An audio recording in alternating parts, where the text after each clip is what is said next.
Welcome back to another week in the Altered TCG Tournament Results recap episode as brought to you by A Hero's Guide to Asgartha. I'm Chili and we will go straight into it for the week ending the 21st of September, starting with AWOL, with which we had 121 players once again. And you're going to see this is Waru had no representation in this tournament, but there was a lot of variety in terms of who ended up going well and winning, as you can see on the right hand side of what is on your display. Every faction is represented in one way or another in the top, basically top cut, those that did go 6-0 or 5-1. It'd be interesting over the next 2 weeks how this changes, what happens with the introduction of a new set and new cards, as this weekend we'll be having pre-releases, though they cards will not become valid until the following weekend.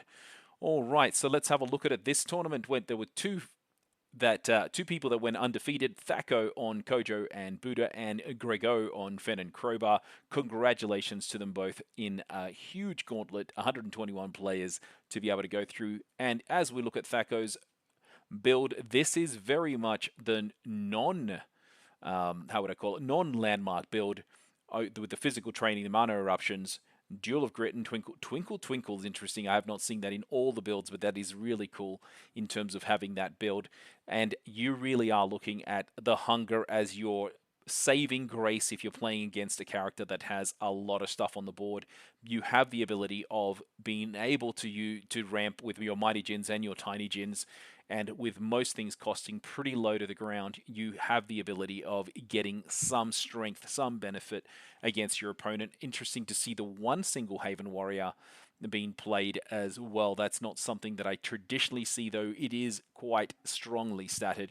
And let's have a look at the three uniques, because they do have Little Match Girl as the first unique. And very simply, if your reserve is empty, draw a card. 3/4 for 4/1/2.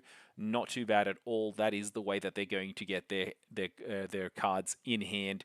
They'll get some level of advantage. Lyra Navigator, 3/3 for 2/2/4.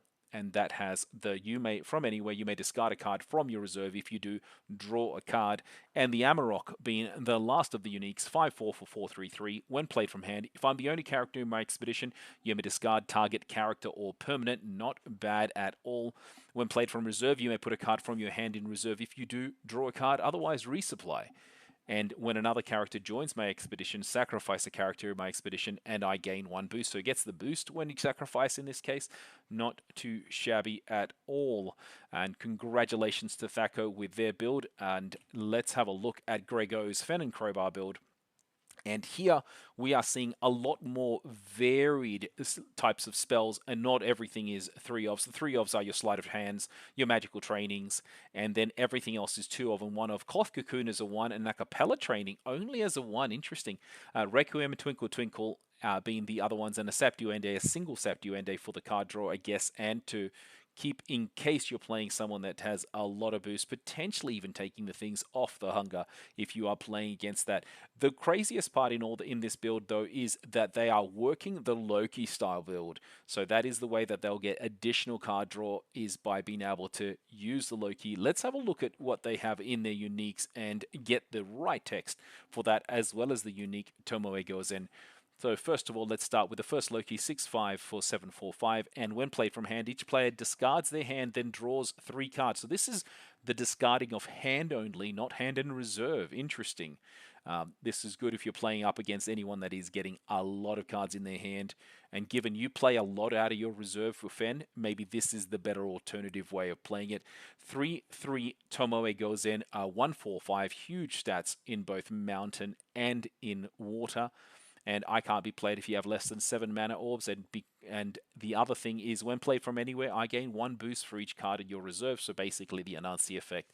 And it does have a quick effect that is valid, and that is up to 1 target character with hand cost 3 or less other than me gains anchored. And I'll just say the Loki does have that ability. When you're playing it from reserve, you can just draw a card. The same as the second Loki, which is 6/7 for 5/6/3. When played from anywhere, draw a card. And when played from hand, you may pay 1. If you do, each player discards their hand and their reserve this time, and then draws 3 cards. So you best of both worlds here, and the fact that it says you may It also allows you to choose to do that action or not, and if it is the right mode, you may do it. If it's not, you will not. So congratulations to both players getting the win on AWOL, and that does take us to League Latam, where we had no one go undefeated for this tournament. 25 players, so a slight reduction on the previous week, though we did have 3 players that did go 5-1. We had Michael Ski 96, TDC Zarp MH, and Bukox. So congratulations for you guys getting the win. Unfortunately, I don't look into the decks unless they are undefeated for the sense of time and also some of my own sanity there. And so well done, though, regardless, to do that. And hopefully we get some more representation in the Latam tournament. The team there does a fantastic job of casting it, and especially for the Spanish as well as the Portuguese market. All right, let's go through to the next tournament. We're moving to Tuesday, which is basically our single elimination tournaments and the Road to Valhalla work that is being done by the Nordic team in France. So 54 players. So in their third week, they're starting to get really good attendance here. And this was won by Lindaway. So last week, Lindaway won a tournament. They won AWOL on Monday, and now we're seeing Lindaway win again, a different tournament. So this is good. Is this a sign of things to come? And that was won by ALR Zoa. ALR Zoas. So what we're seeing here, so they've increased the count from last week from what I saw. You still keep Baba Zisba is a staple. It's the only chance you have. If you don't have Baba Zisba, it's very, very difficult to win. The Moth Lanterns, the Booms, the Blizzards, off you goes. Gift of Self, he's got the 3 in here. Chrysalises, which is interesting. I really like the use of Chrysalises. And you've got 2 unique Ismia Nurses as well as a Studious Disciple. So not as much, I guess you're using. Normally, you'd try to play the 3 Ismia Nurses and then supplement them with other uniques that enable sacrifice. But let's have a look what they've got here. So they may be pretty special. So the first Ismia Nurse, 2/2 for a 1/1/1. When played from anywhere, you may sacrifice a character. If you do, draw a card. Otherwise, resupply.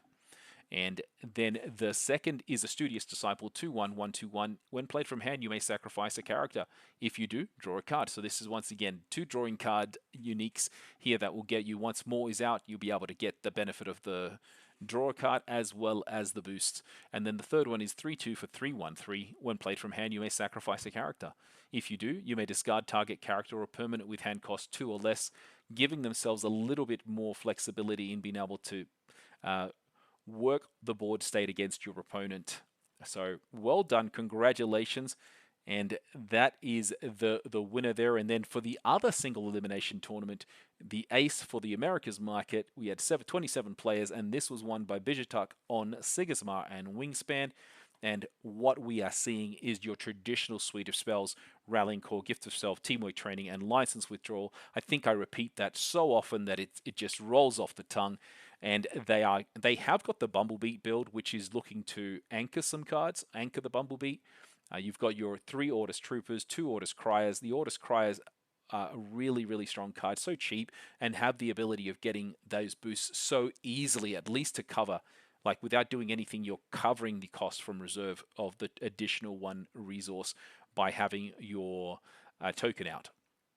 So nothing here of note that I would say is different than any of the others, except there's probably just the 1 Ordis Accountant. That's the one card you see fluctuate a little bit, and the Frog Prince is the other one. 2 Ordis Spies over the 3, and only 2 Sandmans is what they've chosen to have. But let's have a look at the uniques they've got. The first is an Ozma, 2/2 for 1/1/2. When played from anywhere, if you have less than 8 mana orbs, draw a card.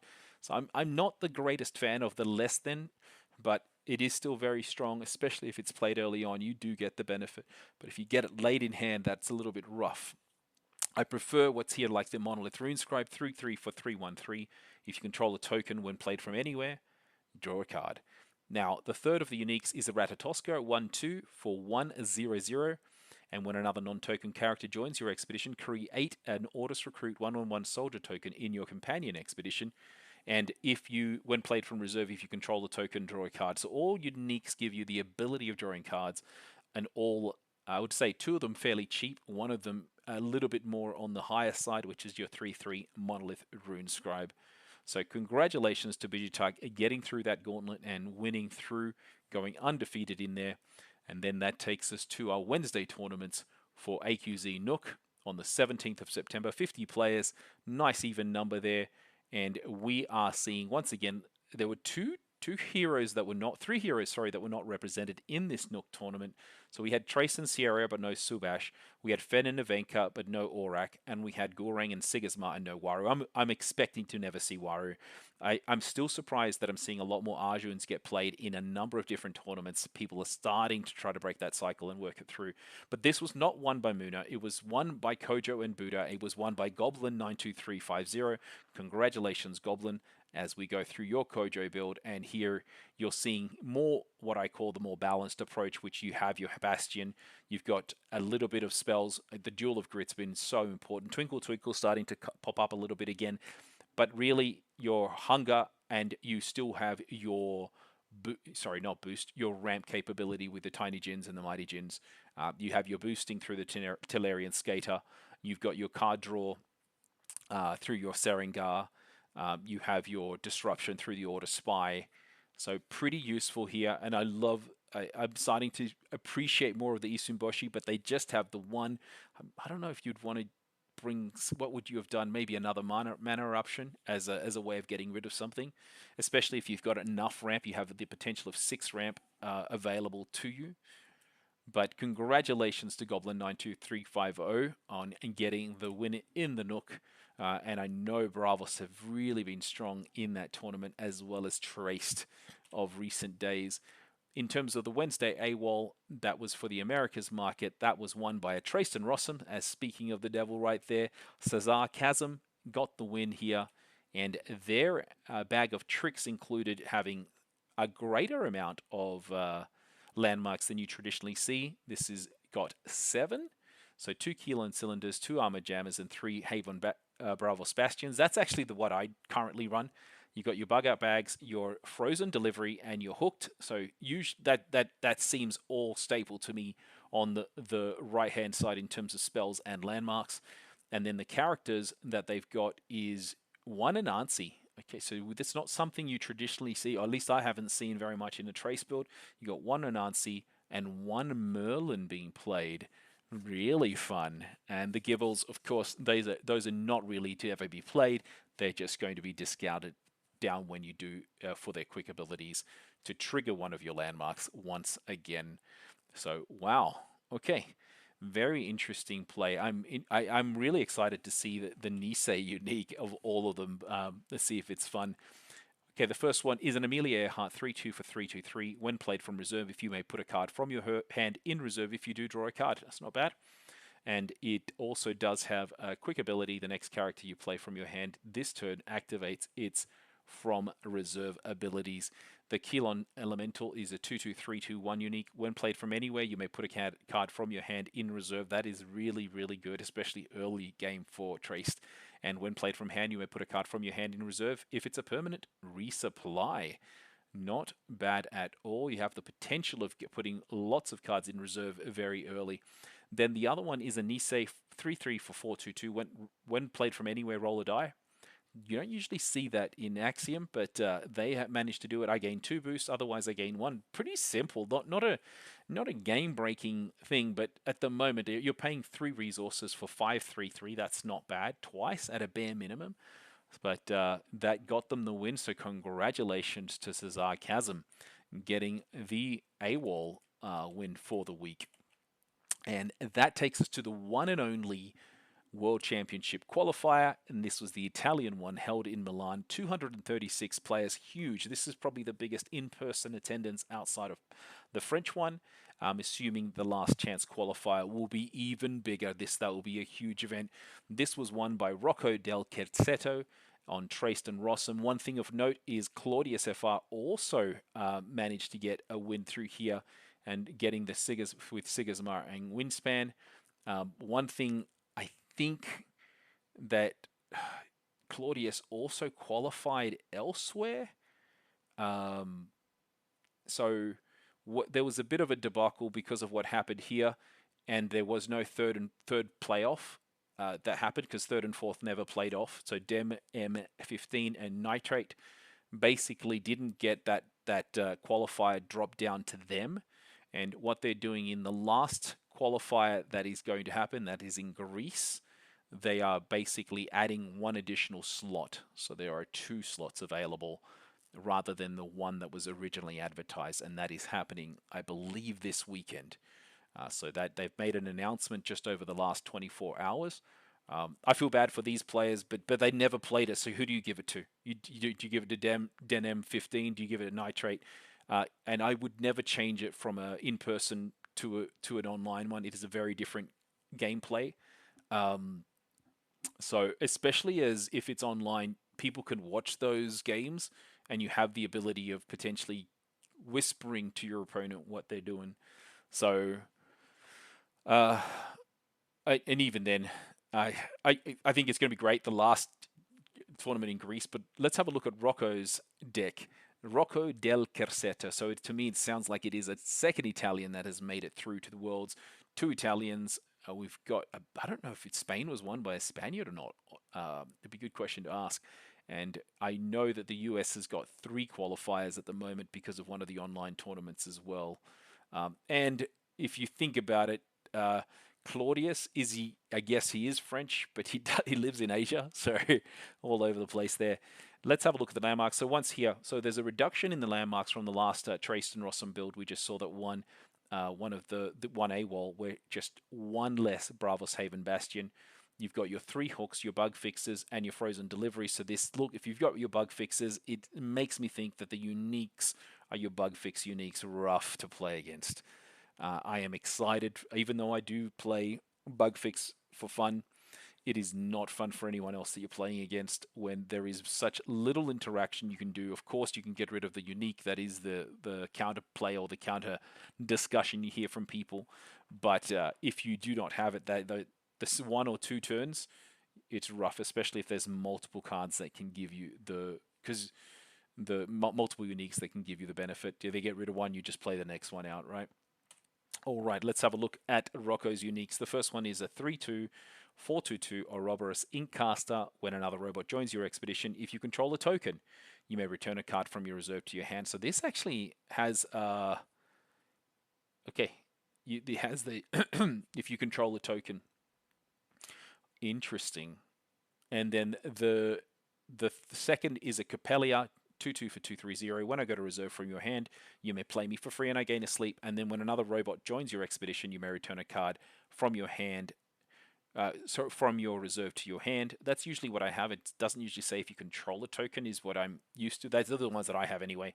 But they're very, very strong. All 3 of these uniques do that for you, which makes it so difficult to play. You get rid of one, then they can bring it out the other one.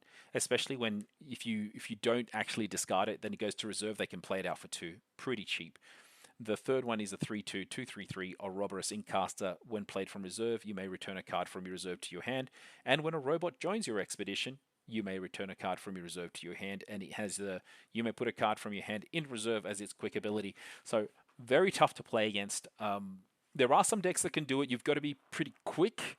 But also, if this comes out early, you're more than likely going to lose the 2-0 very early as well. But well played, Rocco. Well done. And now, as you move to the new Conquest format that is going to be part of Worlds, everyone is going to have to bring 3 decks, and you know your best deck or what you're known for is going to be the one that gets removed. But Rocco cannot bring this type of deck at the moment because Bugfix is actually banned beginning next week. So upon the start of the new season, with the set 4 coming out.